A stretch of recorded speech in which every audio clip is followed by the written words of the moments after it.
আসসালামু আলাইকুম, স্বাগত জানাচ্ছি আরটিভি সন্ধ্যার সংবাদে। আপনাদের সঙ্গে আছি আমি নাবিলা হাসান এবং আমি ফারিয়া শারমিন।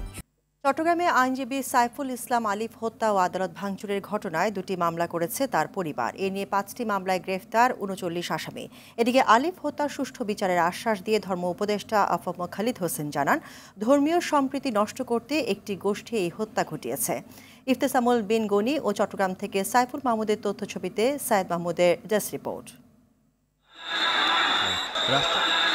চট্টগ্রামে আইনজীবী সাইফুল ইসলাম আলিফ হত্যার ঘটনায় গেল রাতে নগরীর কোতোয়ালি থানায় আলিফের বাবা জামাল উদ্দিন বাদী হয়ে মামলা করেন। মামলায় 31 জনের নাম উল্লেখ করে অচেনা 10 থেকে 15 জনকে আসামি করা হয়েছে। এছাড়া আদালত প্রাঙ্গণে আইনজীবীদের উপর হামলা ভাঙচুরের অভিযোগে 116 জনের নাম উল্লেখ করে অচেনা 400 থেকে 500 জনের বিরুদ্ধে আরও একটি মামলা করেন আলিফের বড় ভাই খানে আলম। রাষ্ট্রদ্রোহের মামলায় গ্রেপ্তার বাংলাদেশ সম্মিলিত সনাতনী জাগরণ জোটের মুখপাত্র চিন্ময় কৃষ্ণ দাসের মুক্তির দাবিতে হওয়া আন্দোলনের সময় হত্যা করা হয় আইনজীবী সাইফুলকে। এ ঘটনার সুষ্ঠু বিচার চায় তার পরিবার। আমাদের চাওয়া পাওয়া হচ্ছে শুধু সরকারের কাছে আবেদন, আমাদের বাইকে যাবে মারছে ওভাবেই শাস্তি চাই। ঘটনাস্থলের ভিডিও ফুটেজের বরাত দিয়ে চট্টগ্রাম নগর পুলিশ জানায়, আলিফ হত্যায় 20 থেকে 22 জন সরাসরি অংশ নেয়, যাদের মধ্যে 9 জনকে গ্রেপ্তার করা হয়েছে। পুলিশের তদন্ত কাজ অত্যন্ত পেশাদারিত্বের সাথে চলছে। এজাহারের বাইরেও যদি কেউ জড়িত থাকে এই ঘটনার সাথে, তাদেরকে আমরা শনাক্ত এবং আইনের আওতায় নিয়ে আসব। আলিফ হত্যার সুষ্ঠু বিচারের আশ্বাস দিয়েছেন ধর্ম উপদেষ্টা আফম খালিদ হোসেন। রাজধানীর কাকরাইলে এক অনুষ্ঠানে তিনি এ প্রসঙ্গে কথা বলেন। দেশের ভিতরে দেশের বাইরে একটা গোষ্ঠী আমাদের সৌহার্দ্য সম্প্রীতি বিনষ্ট করে গোলা পানিতে মাছ শিকার করার চেষ্টা চালাচ্ছে। আমরা ইনশাআল্লাহ আজিজ আপনাদের সহযোগিতা নিয়ে কোন ষড়যন্ত্র আমরা সফল হতে দেব না। সায়েদ মাহমুদ, আরটিভি। জাতিসংঘ ফোরামে ইসকন নেতা চিন্ময় কৃষ্ণ দাসের গ্রেপ্তারকে ভুলভাবে ব্যাখ্যা করা হচ্ছে। বৃহস্পতিবার জেনেভায় জাতিসংঘের সংখ্যালঘু বিষয়ক ফোরামের অধিবেশনে এই কথা জানান সংস্থাটিতে বাংলাদেশের স্থায়ী প্রতিনিধি তারেক মোহাম্মদ আরিফুল ইসলাম। তিনি জানান, আইন অনুযায়ী ব্যবস্থা নেওয়ার পরেও ফোরামের কিছু বক্তা চিন্ময় দাসের গ্রেপ্তারকে ভুলভাবে তুলে ধরেছেন। এই সময় সংখ্যালঘুদের উপর কোনো পরিকল্পিত আক্রমণ হয়নি উল্লেখ করে তিনি বলেন, জুলাইয়ের গণ অভ্যুত্থানের পর বাংলাদেশের মানুষ ধর্মীয় সম্প্রীতির উদাহরণ তৈরি করে সংখ্যালঘুদের রক্ষায় এগিয়ে এসেছে। এরপরও কিছু কুচক্রী মহল এই বিষয়ে ভুয়া ও অতিরঞ্জিত তথ্য ছড়াচ্ছে বলে দুঃখ প্রকাশ করেন আরিফুল ইসলাম। ভারতের সব উদ্বেগ বাংলাদেশ দূর করলেও ভারত এখনও বাংলাদেশের উদ্বেগের বিষয়গুলো নিয়ে কাজ করছে না বলে অভিযোগ করেছেন পররাষ্ট্র উপদেষ্টা তৌহিদ হোসেন। ভারতের মিডিয়ার বাংলাদেশ বিরোধী অপপ্রচারগুলো উভয় দেশের সম্পর্কের জন্য স্বস্তি নয় বলেও জানান তিনি। দুপুরে নর্থ সাউথ ইউনিভার্সিটিতে আয়োজিত মতবিনিময় সভায় তিনি এসব কথা বলেন। ভারতের গণমাধ্যমের গুজব ঠেকাতে দেশের গণমাধ্যমের সহযোগিতা চান তিনি।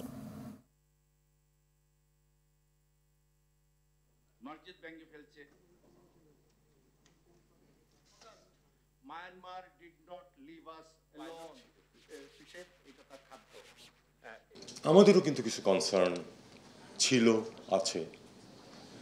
যদি একই সাথে আমাদের কনসার্নগুলো মিট করা হতো ঠিক মতো, তাহলে কিন্তু দ্বিপাক্ষিক সম্পর্ক নিয়ে যে এক ধরনের একটা দোলাচল সেটা কিন্তু থাকতো না। কিন্তু আমরা বাস্তবে এবং মোটা দাগে আমরা দেখতে পাই যে আমাদের যেগুলি কনসার্ন ছিল সেই কনসার্নগুলি ঠিক ওইভাবে কিন্তু সেগুলির ব্যবস্থা নেওয়া হয়নি। ভারতের সাম্প্রদায়িক উস্কানিতে প্রতিক্রিয়া না দেখানোকে বাংলাদেশের শক্তি হিসেবে অভিহিত করেছেন বিএনপির জাতীয় স্থায়ী কমিটির সদস্য আমির খসরু মাহমুদ চৌধুরী। আর জনগণের মধ্যে বিভক্তি সৃষ্টির ষড়যন্ত্র করা স্বৈরাচারের দোসরদের মোকাবেলায় সরকারকে আরও তৎপর হবার আহ্বান জানান দলটির স্থায়ী কমিটির আরেক সদস্য ডক্টর খন্দকার মোশাররফ হোসেন। জানাচ্ছেন অরণ্য গফুর। গণফোরামের জাতীয় সম্মেলনে বিভক্তি ভুলে এক হবার ঘোষণা দেয় দুপক্ষ। রাজধানীর ইঞ্জিনিয়ার্স ইনস্টিটিউশনে আয়োজিত সম্মেলনে বাংলাদেশের হাজার বছরের সম্প্রীতির ঐতিহ্য নষ্ট করে দাঙ্গা লাগানোর ভারতীয় ষড়যন্ত্রের বিরুদ্ধে সবাইকে সতর্ক থাকার আহ্বান জানান বিভিন্ন দলের নেতারা। তোমার যে মাইনরিটির প্রতি দরদ দেখাচ্ছ, এইটা আসলে মাইনরিটির প্রতি দরদ কিনা নাকি এটা রাজনৈতিক উদ্দেশ্য প্রণোদিত। ভারতকে বলতে চাই, এই খেলা বন্ধ করুন। আপনারা সাম্প্রদায়িক দাঙ্গা লাগানোর চেষ্টা করছেন, উস্কানি তৈরি করছেন। নানা দাবিতে রাস্তায় নামার পেছনে অন্য শক্তি রয়েছে বলে অভিযোগ করেন বিএনপি নেতা আমির খসরু মাহমুদ চৌধুরী। বলেন, নতুন বাংলাদেশ গড়ার আকাঙ্ক্ষা বাস্তবায়নে জাতীয় ঐক্যের বিকল্প নেই। এতগুলো ঘটনা ঘটছে, একজন আইনজীবী মারা গেছে, অনেকে মনে করেছিল এটা বড় প্রতিক্রিয়া হবে। বাংলাদেশের মানুষ কিন্তু সেই প্রতিক্রিয়া দেখায় নাই। এই যে বাবরি মসজিদ যখন ভেঙেছে, বাংলাদেশে কোনো প্রতিক্রিয়া হয়েছে? গোরক্ষার জন্য যখন এই 30-40 জনকে হত্যা করা হয়, বাংলাদেশে কোনো প্রতিক্রিয়া হয় না। কিন্তু এটা হচ্ছে বাংলাদেশের শক্তি, এটা হচ্ছে বাংলাদেশের স্ট্রেংথ। জাতীয় প্রেসক্লাবে মানবাধিকার ও গণতন্ত্র বিষয়ক আলোচনায় ছাত্র জনতার আন্দোলনের ফসল বর্তমান সরকারকে অভ্যন্তরীণ দুর্বলতা কাটানোর পরামর্শ দেন আর এক বিএনপি নেতা খন্দকার মোশাররফ হোসেন। তারা ষড়যন্ত্র করতে পারে, সরকারের দায়িত্ব এই সকল ষড়যন্ত্রকে ধূলিসাৎ করে দিয়ে এদেশে এমন একটি নির্বাচন দেওয়া, যে নির্বাচনে জনগণ তাদের নিজের ইচ্ছা মতো, পছন্দ মতো লোককে স্বাধীনভাবে ভোট দিতে পারবে। অন্যদিকে বিএনপির কেন্দ্রীয় কার্যালয়ে জাসাসের এক অনুষ্ঠানে দলটির সিনিয়র যুগ্ম মহাসচিব রুহুল কবির রিজভী বলেন, জনগণের মধ্যে বিভক্তি সৃষ্টি করতে পতিত স্বৈরাচারের দোসররা এখনো সক্রিয়। আসামে মৌসুমীর গান গাইতে গিয়ে তাকে গ্রেপ্তার করা হয়েছে। ওরা কত সংকীর্ণ মনা হতে পারে? আরে গানের কি কোনো ভৌগোলিক সীমানা থাকতে পারে? এর কি কোনো ম্যাপ থাকতে পারে? চলমান অস্থিরতা অবসানে নির্বাচিত সরকার দরকার বলে মন্তব্য করেন জয়নুল আবদিন ফারুক। বাংলাদেশের রাজনীতি হবে গণতন্ত্রের রাজনীতি। অরণ্য গফুর, RTV, ঢাকা। রাষ্ট্র মেরামত না করে বিদায় নিলে ছাত্র জনতা মেনে নেবে না, এমন মন্তব্য করলেন প্রধান উপদেষ্টা প্রেস সেক্রেটারি শফিকুল আলম। আর বিএনপি স্থায়ী কমিটির সদস্য আমির খসরু মাহমুদ চৌধুরী বলেন, গণতান্ত্রিক প্রক্রিয়ার বাইরে কোনো সংস্কার টিকে থাকবে না, সংস্কার চলমান প্রক্রিয়া। আশিকুল আলম জানাচ্ছেন বিস্তারিত। রাজধানীর মহাখালীর ব্রাকিন সেন্টারে নির্বাচন ও নির্বাচন কমিশন সংস্কার বিষয়ক সেমিনারের আয়োজন করে গভর্নেন্স অ্যান্ড পলিসি রিসার্চ। অনুষ্ঠানে রাজনৈতিক দলগুলোর নির্বাচনে সরকার ও কমিশনের ভূমিকা সহ নির্বাচনকালীন সমস্যা ও সমাধানের নানা দিক তুলে ধরেন বক্তারা। একই দিনে এত লোকজনের ইলেকশন পরিচালনা করা, আমাদের দেশে যে প্রশাসনিক ব্যবস্থা আছে, পুলিশ ব্যবস্থা আছে, এটা অনেক সময় কঠিন হয়ে পড়ে। কেয়ারটেকার সরকারের পরও কিন্তু এই প্রত্যেকটা রিফর্ম আনরাভেলিং হয়ে যায়। এই যে কালচারটা অত্যন্ত গুরুত্বপূর্ণ, সংস্কৃতিটা অত্যন্ত গুরুত্বপূর্ণ। ইলেকট্রাল কম্পিটিশনটাকে জোরদার ভাবে বাংলাদেশের জমিনে ফেরত আনা সবচেয়ে বেশি প্রয়োজন বলে আমি মনে করি। গণহত্যাকারী দল আওয়ামী লীগকে ন্যূনতম সুযোগ দেওয়া যাবে না, এই বিষয়ে আমাদের রাজনৈতিক ঐক্যবোধ দরকার। সেমিনারে প্রধান উপদেষ্টার প্রেস সচিব শফিকুল আলম বলেন, নির্বাচন নিয়ে রাজনৈতিক ব্যক্তিদের মধ্যে অস্থিরতা আছে। আগামী 1 বছরে দেশ কেমন হবে তা স্পষ্ট হবে। নির্বাচন দিয়ে চলে যেতে বললে ছাত্র জনতা তা মানবে না। অনেকে বলছেন যে এত আয়োজন, এতটুকু রিফর্মের কি দরকার, আপনারা ইলেকশন দিয়ে চলে যান। রাষ্ট্র মেরামতের কোনো আয়োজন না করে, কিছু না করে আমরা চলে যাই, আমাদেরকে এই জেনারেশন কাঠগড়ায় দাঁড় করাবে। বিএনপি ক্ষমতায় গেলে জাতীয় সরকার হবে জানিয়ে দলটির স্থায়ী কমিটির সদস্য আমির খসরু মাহমুদ চৌধুরী বলেন, রাষ্ট্র সংস্কার নিয়ে রাজনৈতিক দলগুলো একমত। ভোটাধিকার প্রয়োগের স্বাধীনতা নিশ্চিতে দেশের আইন, বিচার ও শাসন বিভাগের সংস্কার প্রয়োজনীয়তার কথাও বলেন আমির খসরু। প্রায় 50টি দল আমরা ঐক্যবদ্ধভাবে কিন্তু প্রতিজ্ঞাবদ্ধ। এটা আপনি ডেমোক্রেটিক প্রসেসের বাইরে কোনো সংস্কার টিকে থাকবে না। এটার সাথে অন্য সংস্কার সন্দেহের কোনো অবকাশ আছে আমি মনে করি না, এবং উই আর অল কমিটেড। তবে নির্বাচনী প্রক্রিয়া ও নির্বাচন কমিশন সংস্কার নিয়ে পরস্পর বিরোধী ইঙ্গিত আছে তাদের বক্তব্যে। প্রত্যেকটা সিটিজেনের ইকুয়াল। আশিকুল আলম, RTV, ঢাকা। পতিত সরকারের প্রধানমন্ত্রী শেখ হাসিনা ও তার দোসররা দেশ ধ্বংসের ষড়যন্ত্র করছে উল্লেখ করে সমন্বয়ক সার্জিস আলম বলেন, ব্যর্থ হলে দেশপ্রেমীদের অস্তিত্ব বিলীন হয়ে যাবে। সকালে ময়মনসিংহে আন্দোলনের শহীদ পরিবারের মাঝে আর্থিক সহায়তা প্রদান অনুষ্ঠানে এ কথা বলেন তিনি। কোনোভাবেই স্বৈরশাসক ও তাদের দোসরদের পুনর্বাসিত হতে দেওয়া যাবে না মন্তব্য করে যে স্পিরিট নিয়ে অভ্যুত্থান হয়েছিল তা ধরে রেখে দেশ গঠনে সবাইকে একযোগে কাজ করার আহ্বান জানান তিনি। আমার ময়মনসিংহ জেলার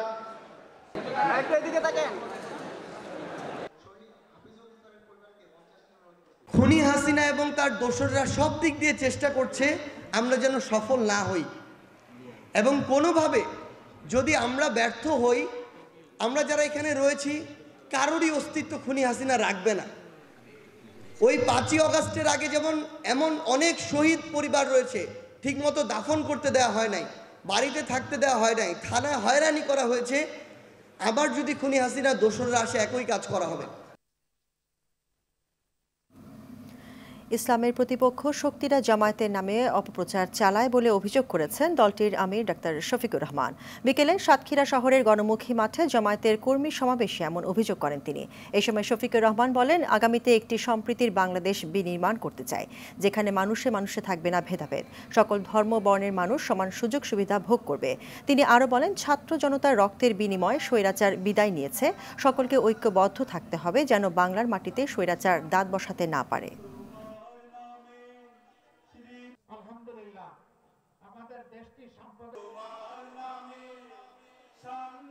আমাদের ব্যাপারে ইসলামের প্রতিপক্ষ শক্তিরা অপপ্রচার চালায়। জামাতে ইসলামী ক্ষমতায় গেলে মহিলাদেরকে ঘর থেকে বের হতে দিবে না, আর যদি দেও আস্তে করে এনে জোর করে একটা বোরকা পরে, জোর করে পরানো লাগবে না।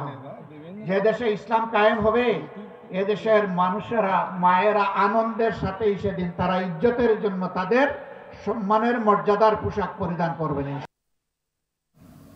দেশের আইন শৃঙ্খলার পরিস্থিতি উদ্বেগজনক। নিয়ন্ত্রণ করা না গেলে ব্যবসা বাণিজ্য ধ্বংস হয়ে যাবে বলে আশঙ্কা প্রকাশ করেন ব্যবসায়ী নেতারা। তারা বলেন, শ্রমিক অসন্তোষ ও মামলা বাণিজ্যের কারণে হয়রানি হচ্ছেন ব্যবসায়ীরা, এতে করে বিদেশি বিনিয়োগকারীরা মুখ ফেরাচ্ছেন। তবে অর্থ উপদেষ্টা বলেন, গার্মেন্টস শিল্প ধ্বংস হয়ে যাবে তা ঠিক নয়, শিগগিরই পরিস্থিতি নিয়ন্ত্রণে আসবে বলে জানান বাণিজ্য উপদেষ্টা। আরও জানাচ্ছেন বিপুল দেব রায়। দেশের সার্বিক পরিস্থিতি ও ব্যবসা বাণিজ্যের নানা দিক নিয়ে উদ্বেগ প্রকাশ করেছেন ব্যবসায়ীরা। এতে করে ব্যাপক ক্ষতি সাধন হওয়ার সম্ভাবনা রয়েছে বলে মনে করছেন তারা। দুপুরে রাজধানীর একটি অভিজাত হোটেলে Dhaka chamber of commerce and industry আয়োজিত বাণিজ্য সম্মেলনে এইসব কথা বলেন ব্যবসায়ীরা। দেশের আইন শৃঙ্খলা পরিস্থিতির অবনতি হয়েছে জানিয়ে ব্যবসায়ী নেতারা জানান, শ্রমিক অসন্তোষ, পুলিশের মামলা বাণিজ্য সহ নানা হয়রানির শিকার হচ্ছেন তারা। নাম্বার 1 হচ্ছে ল অর্ডার সিচুয়েশনটাকে জিরো টলারেন্সের মধ্যে নিয়ে আসা, এর কোনো বিকল্প নাই। এই আইন শৃঙ্খলার পরিস্থিতি হয় এবং তারা শ্রমিকরা এখন জানে যে যাই কিছু করুক না কেন তাদেরকে কেউ গুলি করবে না বা কিছু করবে না। এখন আমাদের সরকারকে আরো অনেক ইন্টিগ্রিটি দেখাতে হবে। ব্যবসা বাণিজ্য এগিয়ে নিতে দেশের সম্প্রীতি বজায় রেখে ভারতের সঙ্গে বন্ধুত্বপূর্ণ সম্পর্ক এগিয়ে নিতে হবে বলেও জানান ব্যবসায়ীরা। এখন শত্রু কমায় বন্ধুত্ব বাড়াতে হবে, বিকজ ইন্ডিয়ার সাথে নতুন শত্রুত্বের ফিল্ড খোলার কিন্তু কোনো দরকার নাই। আমাদের দেশের সম্প্রীতি সৃষ্টি করতে হবে, ইন্ডিয়াকে ভালোবেসে আরো কাছে ধরে নিতে হবে যেন আমরা আরো ইন্ডিয়ার সাথে ব্যবসায়িক সম্পর্কে আবদ্ধ হতে পারি। দেশের পোশাক খাত ধ্বংস হয়ে যাচ্ছে, বিষয়টি সঠিক নয় জানিয়ে অর্থ উপদেষ্টা জানান, ভবিষ্যতে কেউ আর টাকা পাচার করতে পারবে না, সেই সাথে দেশের অস্থিরতা কেটে যাবে বলে আশাবাদ জানান বাণিজ্য উপদেষ্টা। আমি বলবো এখন মোটামুটি কিন্তু স্টেবিলিটি আসছে মানে ফরেন রিজার্ভ ক্ষয় হয়ে যাচ্ছিল, ক্ষয় রোধ করা হয়েছে, তারপরে এক্সচেঞ্জ রেট ক্রলিং পেয়ে করে মোটামুটি স্টেবল আসছে। I'm sure you can see a successive improvement of situations, and going forward, I assure you that you will see better situations. সংস্কার নিয়ে নানা কথা বললেও সংস্কার করতে হবে জানিয়ে উপদেষ্টারা জানান, উন্নয়নের ছোঁয়া যেন সবাই পায় তার জন্য কাজ করছে সরকার। বিপুল দেবরাই, RTV, ঢাকা। ধারাবাহিকভাবে টাকা ছাপাতে থাকলে দেশের অর্থনীতিতে নেতিবাচক প্রভাব ফেলবে। আবার এই মুহূর্তে দুর্বল ব্যাংকগুলোকে টাকা দিয়ে সহযোগিতা না করলে তৈরি হবে গ্রাহকের আস্থার সংকট, ফলে আরও সংকট পড়বে দেশের অর্থনীতিতে। নতুন করে 22,500 কোটি টাকা ছাপানোর প্রভাব এখনই সরাসরি বাজারে পড়বে না বলে জানিয়েছেন বিশেষজ্ঞরা। রফিকুল ইসলামের রিপোর্ট। গত 1.5 দশকে অর্থ লুটপাট আর পাচারের চরম পর্যায়ে চলে গিয়েছিল বাংলাদেশ। ভুয়া কোম্পানির ঋণের নামে ব্যাংক থেকে তুলে নেওয়া হয় হাজার হাজার কোটি টাকা। এমন অস্বাভাবিক লুটপাটে দেউলিয়ার মুখে এখন বেশ কিছু ব্যাংক। গত 16 বছরে মেগা প্রকল্পের খরচ মেটাতে কেন্দ্রীয় ব্যাংক থেকে বিপুল পরিমাণ টাকা ঋণ নেয় আওয়ামী লীগ সরকার। পদত্যাগের সময় শেখ হাসিনা সরকার ঋণ রেখে গেছে 18,36,000 কোটি টাকা। রিজার্ভের বিপরীতে বেশি টাকা ছড়িয়ে পড়ার নেতিবাচক প্রভাব পড়ে নিত্যপণ্যের বাজারে। ধীরে ধীরে কমতে থাকে টাকার মান। পরিস্থিতি এখন এমন পর্যায়ে ঠেকেছে, পকেট ভরে টাকা নিয়েও বাজারের ব্যাগ ভরছে না। আগে যদি আপনার 500 টাকা বাজারে নিয়ে আসতাম ব্যাগ ভরে যেত, আর এখন তো 1500 টাকায় আনলেও তো ব্যাগ ভরে না। 4টা কিনলে ওর 5টার কিনা না, কম পড়ে যায়। এমন পরিস্থিতিতে নতুন করে 22,500 কোটি টাকা ছাপানোর সিদ্ধান্ত নেয় কেন্দ্রীয় ব্যাংক। 6টি দুর্বল ব্যাংকের তারল্য সংকট দূর করতে দেয়া হয় এই টাকা। কঠোর সংকোচন নীতি প্রয়োগ করার ফলে নতুন করে ছাপানো টাকা অর্থনীতিতে নেতিবাচক প্রভাব ফেলবে না বলে মনে করছেন এই অর্থনীতিবিদ। সংকোচনমূলক মুদ্রানীতি আমার কাছে দৃষ্টিভঙ্গিতে মনে হয়েছে যে এটা কাউন্টার ইনটুইটিভ একটি পলিসি অ্যাপ্রোচ হয়েছে। আপনি গ্রাহকদের যদি আপনি টাকা উত্তোলন করার সেই সুযোগ না দেন, এই গ্রাহকরা যদি রাস্তায় নেমে যায়, তখন কিন্তু আরো ব্যাপক একটি ব্যাংকিং ক্রাইসিসে একটা রিপল এফেক্টের একটি ভয়াবহ একটি ধসের একটি সম্ভাবনা থাকে। নতুন টাকা ছড়িয়ে পড়ার 1 থেকে 1.5 বছরের মধ্যে বাজারে সরাসরি প্রভাব পড়বে না বলেও জানান তিনি। আজকে 6টা ব্যাংকের কথা বলা হচ্ছে, কিন্তু আসলে তো 12 থেকে 15টি ব্যাংক কিন্তু একদম প্রায় দেউলিয়া হয়ে যাওয়ার অবস্থায় কিন্তু পৌঁছে গেছে। তো ধারাবাহিকভাবে যদি মুদ্রা ছাপাতে থাকি, এটা ইতিবাচক কোনো প্রভাব ফেলে বলে আমি মনে করি না। আর মুদ্রা কতখানি ছাপানো হলো, কতখানি কন্ট্রাকশন করা হলো, সংকোচন করা হলো, সেটার প্রভাব পড়তে আপনার 1 থেকে 1.5 বছর আসলে সত্যিকার অর্থে লেগে যায়। তো আমি সিন্ডিকেট ও মধ্যস্বত্বভোগীদের দৌরাত্ম্য কমিয়ে সরাসরি কৃষকের হাত থেকে পণ্য ভোক্তার কাছে পৌঁছে দিতে পারলে নিত্যপণ্যের দাম সহনশীল হবে বলে মনে করেন বিশেষজ্ঞরা। রফিকুল ইসলাম, RTV, ঢাকা। বহুল আলোচিত 21শে আগস্ট গ্রেনেড হামলায় হত্যা ও বিস্ফোরক দ্রব্য আইনের মামলায় আপিল ও ডেথ রেফারেন্সের রায় আগামীকাল হতে পারে। আসামি পক্ষের আইনজীবী অ্যাডভোকেট শিশির মনির জানান, রায় ঘোষণার জন্য মামলাটি হাইকোর্টের কার্যতালিকায় রাখা হয়েছে। উচ্চ আদালতের রায়ের মাধ্যমে আসামিরা মুক্ত হবেন বলে আশা করছেন আইনজীবীরা। অ্যাডভোকেট শাহজাহান খান বলেন, তারেক রহমান সহ কারো বিরুদ্ধে অপরাধ প্রমাণ হয়নি। সুফিয়ান ফরাবি রিপোর্ট।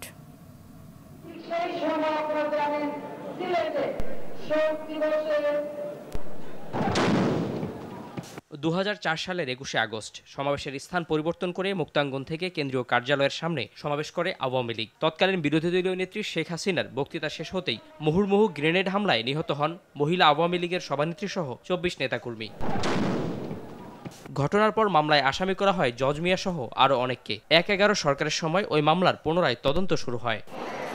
আওয়ামী লীগ সরকার ক্ষমতায় আসার পর মামলায় যুক্ত করা হয় বিএনপির ভারপ্রাপ্ত চেয়ারম্যান তারেক রহমানের নাম। সে অনুযায়ী 2018 সালের 10 অক্টোবর দ্রুত বিচার ট্রাইব্যুনাল সাবেক স্বরাষ্ট্র প্রতিমন্ত্রী লুৎফুজ্জামান বাবর, সাবেক শিক্ষা উপমন্ত্রী আব্দুস সালাম পিন্টু সহ 19 জনকে মৃত্যুদণ্ড দেয়। তারেক রহমানকে দেয়া হয় যাবজ্জীবন। হত্যা ও বিস্ফোরক দ্রব্য আইনের মামলায় হাইকোর্টে আসামিদের ডেথ রেফারেন্স, আপিল ও জেল আপিলের শুনানি শুরু হয় গত 31 অক্টোবর। শুনানি শেষে রোববার রায় ঘোষণা হতে পারে। তা পরবর্তীতে সাপ্লিমেন্টারি চার্জশিটের মাধ্যমে তার রাজনৈতিক রূপ দেওয়া হয়েছে। তৎকালীন রাজনৈতিক নেতৃবৃন্দকে এই মামলার সঙ্গে ফাঁসানো হয়েছে একজন ইনভেস্টিগেটিং অফিসারকে ভাড়া করে নিয়ে এসে তার মাধ্যমে ফরমায়েশি ইনভেস্টিগেশন তৈরি করে। তদন্ত ও শুনানিতে কারো দোষ প্রমাণিত হয়নি বলে মনে করেন আইনজীবীরা। তাই তারেক রহমান সহ সব আসামির খালাসের প্রত্যাশা করছেন তারা। যেহেতু মামলা কোনো আসামির বিরুদ্ধেই প্রমাণিত হয়নি, অ্যাংশাসলি উই আর ওয়েটিং। আশা করি এই মামলায় আমরা ন্যায় বিচার পাবো এবং এই আসামিরা খালাস হবে। সুফিয়ান ফারাবি, RTV, ঢাকা। রাজধানীর ধানমন্ডিতে যুক্তরাজ্য প্রবাসী চিকিৎসক আব্দুর রশিদকে হত্যার ঘটনায় 3 জনকে গ্রেপ্তার করেছে পুলিশ। ফুড কোর্টে খাবারের ব্যবসা করার টাকা জোগাড়ের উদ্দেশ্যে চিকিৎসক দম্পতিকে জিম্মি করার পরিকল্পনা ছিল তাদের। তবে বাসায় ঢোকার পর বাধা দিলে ছুরিকাঘাত করে পালিয়ে যায় আসামিরা। সিসিটিভির ফুটেজে দেখে তাদের গ্রেপ্তার করে পুলিশ। সকালে প্রেস ব্রিফিংয়ে এইসব তথ্য জানান পুলিশের রমনা জোনের ডিসি মাসুদ আলম। রফিকুল ইসলামের আরেকটি রিপোর্ট। গত 15 নভেম্বর বাংলাদেশি বংশোদ্ভূত যুক্তরাজ্য প্রবাসী চিকিৎসক আব্দুর রশিদের ধানমন্ডির বাসায় ডাকাতি করতে আসে দুর্বৃত্তরা। স্ত্রী ডাক্তার সুফিয়া রশিদের গলার স্বর্ণের হার ছিনিয়ে নিতে চাইলে ধস্তাধস্তির এক পর্যায়ে দুর্বৃত্তদের ছুরির আঘাতে গুরুতর আহত হন আব্দুর রশিদ। হাসপাতালে নেয়ার পর মারা যান তিনি। এ ঘটনায় হাজারীবাগ থানায় মামলার পর বাসার সিসিটিভি ফুটেজ দেখে 3 জনকে শনাক্ত করা হয়। 2 সপ্তাহ পর জড়িত 3 জনকে গ্রেপ্তার করে পুলিশ।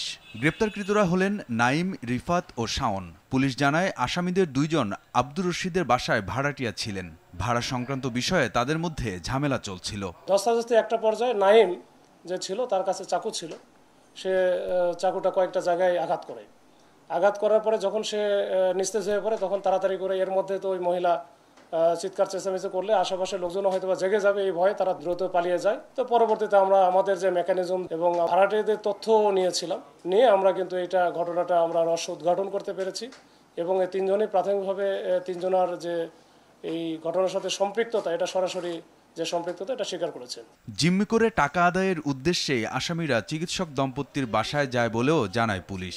যে মার্ডার ফর গেইন যেটা তারা হচ্ছে এখান থেকে কিছু টাকা পয়সা পাবে, যেটা দিয়ে তারা ব্যবসা পরিচালনা করবে, এরকম একটা তাদের প্ল্যান ছিল তিনজনের মধ্যে। তারা ভাড়াটে হিসেবে থাকতো, ভাড়াটে হিসেবে থাকার কারণে বিশেষ করে ওই মহিলার সাথে তাদের বেশ কিছু বিষয় ভাড়ার টাকা ঠিকমতো পরিশোধ করতে পারছে না, বা তাদের দ্বারা যখন 10টা পরে হয়তো আসছে তাদের ঢুকতে দেয় নাই, এরকম মনোমালিন্য ছিল এবং রাগ ছিল আর কি। এই দুইটা মোটিভ এখন পর্যন্ত আমরা পেয়েছি। গ্রেপ্তারের পর আসামিদের আদালতে পাঠানো হয়েছে। রফিকুল ইসলাম, RTV, ঢাকা। পতিত ফ্যাসিস্ট হাসিনার কোনো চক্রান্তই আর কাজে আসবে না। ছাত্র জনতা ঐক্যবদ্ধ হয়ে পরিস্থিতির উপর সজাগ দৃষ্টি রাখছে বলে মন্তব্য করেছেন স্থানীয় সরকার পল্লী উন্নয়ন সমবায় এবং যুব ক্রীড়া উপদেষ্টা আসিফ মোহাম্মদ সজীব ভুঁইয়া। বিকেলে কুমিল্লায় মুরাদনগর উপজেলা ডিআর উচ্চ বিদ্যালয় মাঠে গণসংবর্ধনা অনুষ্ঠানে এমন মন্তব্য করেন তিনি। এ সময় তিনি বলেন, অতীতের ফ্যাসিস্ট সরকার নির্দিষ্ট এলাকায় তাদের উন্নয়ন কর্মকাণ্ড পরিচালনা করেছে, তবে বৈষম্য না রেখে সমগ্র বাংলাদেশের উন্নয়নে কাজ করার আশ্বাস ব্যক্ত করেন তিনি আরও বলেন, জুলাই আগস্ট আন্দোলনে ছাত্র তরুণরা যেভাবে নেতৃত্ব দিয়েছিল, ঠিক নতুন বাংলাদেশ প্রতিষ্ঠায় একইভাবে ছাত্র তরুণরা নেতৃত্ব দেবে। ঠিক জুলাই গণ অভ্যুত্থানে তরুণরা যেভাবে নেতৃত্ব দিয়েছিল, নতুন বাংলাদেশ বিনির্মাণে, নতুন বাংলাদেশের নেতৃত্ব গ্রহণেও তরুণদেরকে ভবিষ্যতেও নেতৃত্ব দিতে হবে। ফ্যাসিবাদী সরকারের সময়ে উন্নয়ন কার্যক্রমগুলো শুধুমাত্র কয়েকটা নির্দিষ্ট জায়গায় হতো। এখন আমরা বলছি, বাংলাদেশের প্রত্যেকটি আনাচে কানাচে সমানভাবে কোনো প্রকার বৈষম্য না রেখে আমরা উন্নয়নের ধারাবাহিকতা পৌঁছে দিব। 3.5 মাস পর খোলা হয়েছে কিশোরগঞ্জের ঐতিহাসিক পাগলা মসজিদের দানের সিন্দুক। এবার 29 বস্তা টাকা পাওয়া গেছে। সকাল 7টার দিকে 11টি সিন্দুক খোলা হয়। পরে গণনার জন্য বস্তার ভরে টাকা মসজিদের দ্বিতীয় তলায় নিয়ে যাওয়া হয়। সকাল 8টা থেকে গণনা চলছে। টাকা ছাড়াও স্বর্ণ, রূপা সহ বিভিন্ন বৈদেশিক মুদ্রা পাওয়া গেছে সিন্দুকে। প্রতি 3 মাস পর সিন্দুক খোলা হলেও এবারও 3 মাস 14 দিন পর খোলা হয়েছে। জেলা প্রশাসক ফৌজিয়া খান, পুলিশ সুপার মোহাম্মদ হাসান চৌধুরী, কিশোরগঞ্জ ক্যাম্পের সেনাবাহিনীর সার্জেন্ট বিপ্লব, জেলা প্রশাসনের 12 জন নির্বাহী ম্যাজিস্ট্রেট সহ অন্য কর্মকর্তারা সিন্দুক খোলার সময় উপস্থিত ছিলেন। মসজিদ কমিটির সভাপতি ফৌজিয়া খান জানান, গণনায় মাদ্রাসার শিক্ষক, শিক্ষার্থী, স্টাফ সহ ব্যাংকের কর্মকর্তা ও কর্মচারীরা অংশ নিয়েছেন। অস্থির বাজারে স্বস্তির অফারে কোটিপতি হন। অফার ঘোষণা করল বাংলাদেশের অন্যতম শীর্ষস্থানীয় ও জনপ্রিয় ইলেকট্রনিক্স ব্র্যান্ড মিনিস্টার। সকালে গুলশানে মিনিস্টারের প্রধান কার্যালয়ে সংবাদ সম্মেলনে এই অফারটি ঘোষণা করা হয়। এর ক্রেতারা Minister fridge, AC, LED TV, washing machine ও মাইক্রোওয়েভ ওভেন কিনলেই পাচ্ছেন স্ক্র্যাচ কার্ড, আর কার্ড ঘষে হতে পারেন কোটিপতি। সেই সাথে আরও থাকছে নানা ধরনের ইলেকট্রনিক্স পণ্য ফ্রি ও উপহার সামগ্রী সহ বিশাল ডিসকাউন্ট। সংবাদ সম্মেলনে প্রতিষ্ঠানটির হেড অফ ব্র্যান্ড মার্কেটিং ও কমিউনিকেশনস সোহেল কিবরিয়া, মানব সম্পদ ও প্রশাসন বিভাগের প্রধান মোহাম্মদ মুশফিকুর রহমান, শোরুম ও ডিলার চ্যানেলের পরিচালক সহ ঊর্ধ্বতন কর্মকর্তারা উপস্থিত ছিলেন।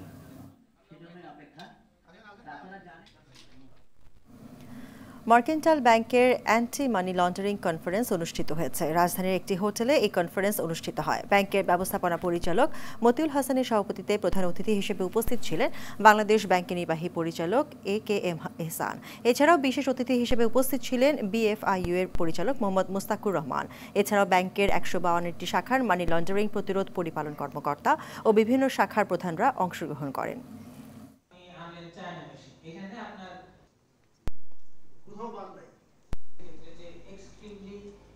পাকিস্তানের খাইবার পাখতুনখোয়া প্রদেশের শিয়া সুন্নিদের মধ্যে সাম্প্রদায়িক দাঙ্গায় 13 জন নিহত ও কমপক্ষে 50 জন আহত হয়েছে। শনিবার রাজ্যের কুররাম জেলায় এই হতাহতের ঘটনা ঘটে।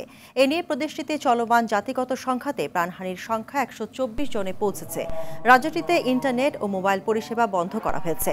2 সপ্তাহ আগে শিয়াদের একটি গাড়িতে হামলা চালিয়ে 40 জনকে হত্যার পর সাম্প্রতিক দাঙ্গার সূত্রপাত হয়। গেল কয়েক বছর ধরে বিভিন্ন জঙ্গি গোষ্ঠীদের তৎপরতা ও সাম্প্রদায়িক দাঙ্গায় বিপর্যস্ত হয়ে পড়েছে পাকিস্তানের খাইবার পাখতুনখোয়া অঞ্চলের জনজীবন। Nurkisara da Arvicek Pura da beyan kalede.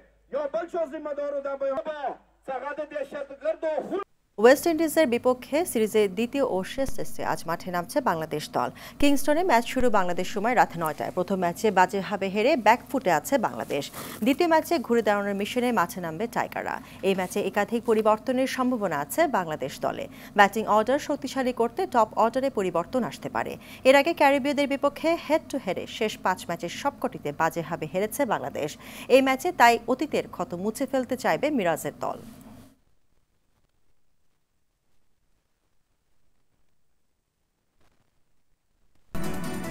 সন্ধ্যার সংবাদ এই পর্যন্তই। রাতের সংবাদ 11:15টায় দেখার আমন্ত্রণ রইল। ধন্যবাদ সবাইকে। ধন্যবাদ।